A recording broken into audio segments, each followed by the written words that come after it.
आज के वीडियो में आपका स्वागत है। आज संत शिरोमणि श्री रविदास जी की जयंती है।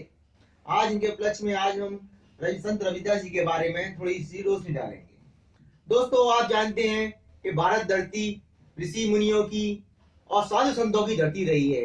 इन्होंने समय समय पे जन्म लेके भारत धरती को धन्य धन्य किया है।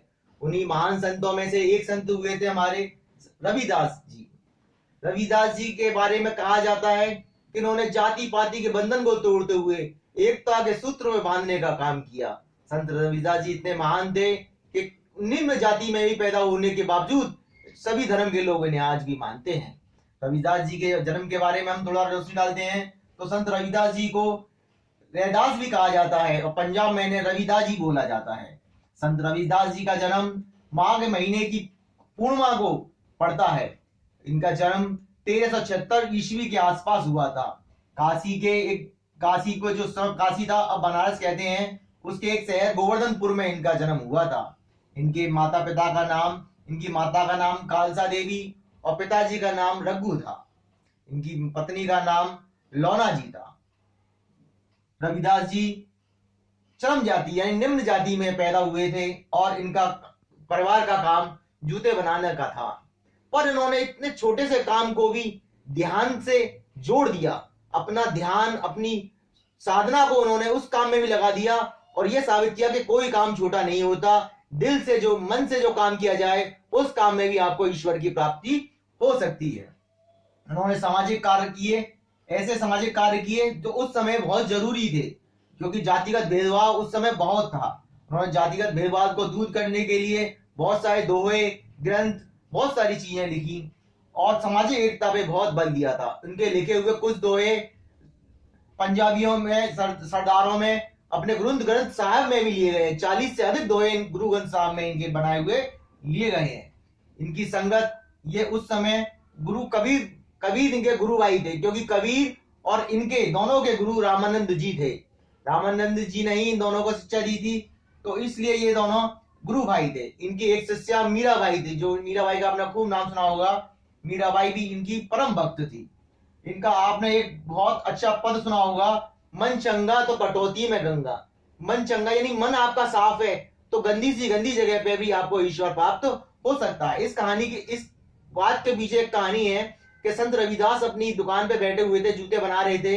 दो पंडित उनके पास आए, उन्होंने बोले कि हम बनारस में गंगा स्नान को जा रहे हैं, क्या आप हमारे साथ चलोगे?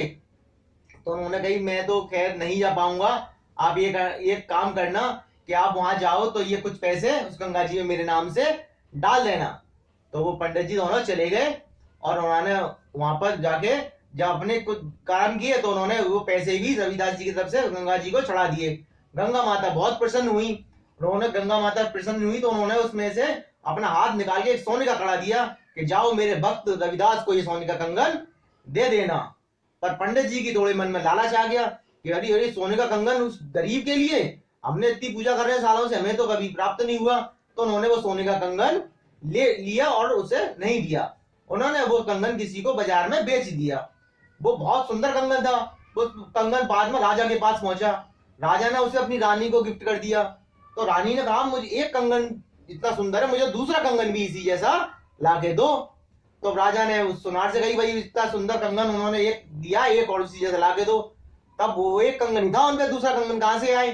तो वो पंडित जी गए, पंडित जी आपने हमें कंगन बेचा था, उसका दूसरा कंगन ला के दो। अब पंडित जी पे आफत आ गई, भाई एक कंगन होना खरीदा होता वो से दे। वो दोबारा से वही उसके पास गए रविदास के, भाई मेरी तो जान आफत में फंस गई है, अगर ये कंगन का दूसरा कंगन नहीं मिला तो राजा मुझे मरवा देगा। तो रविदास जी ने कही तो अच्छा तो ये बात थी। तो उन्होंने गंगा माता को प्रार्थना करी, हे माता मेरे इन भक्तों को माफ करो, इनकी गलती हो गई। तो गंगा माता प्रसन्न हुई और उनकी जो कटौती होती है, कटौती जिसमें चमड़ा धोते हैं, एक बर्तन होता है पात्र, उस पात्र में से गंगा मां निकली और स्वयं उन्होंने उस कंगन, दूसरे कंगन को उन्हें रविदास जी को दिया।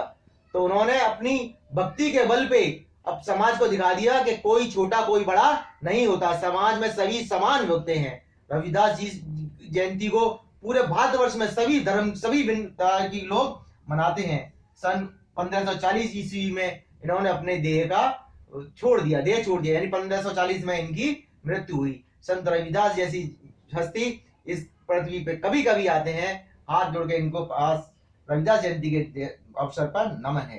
दोस्तों, आज के वीडियो अच्छा लगे तो लाइक और शेयर अवश्य करें।